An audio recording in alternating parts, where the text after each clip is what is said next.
Welcome to McPlum, simple solutions served daily. In this video, I will explain how to charge your Genesis G80. First, identify the charging port, usually on the driver's side rear fender. Next, ensure your charging cable is compatible with your vehicle and the power source. Always check for any damage to the cable or the port before connecting. We'll cover the different charging levels and how to use them effectively for optimal battery health and convenience.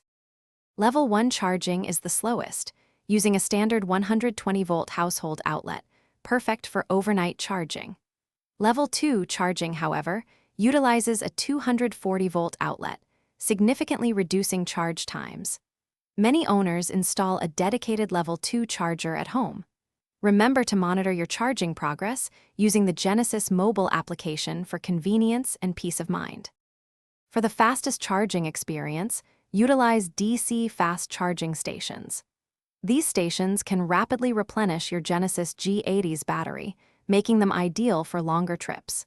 Use your vehicle's navigation or a dedicated charging app to find compatible stations nearby. Always confirm the station's connector type matches your G80 before plugging in to ensure a safe and efficient charge. To maximize your Genesis G80's battery life, avoid routinely charging to 100%. Aiming for 80 to 90% is often better. Regularly inspect and clean your charging port to prevent issues. Also, remember to check the description for a link to Little Tree's Black Ice and other great deals. Following these tips will help maintain your G80's charging system and battery health for years to come. Thanks for watching. Stay juicy and subscribe.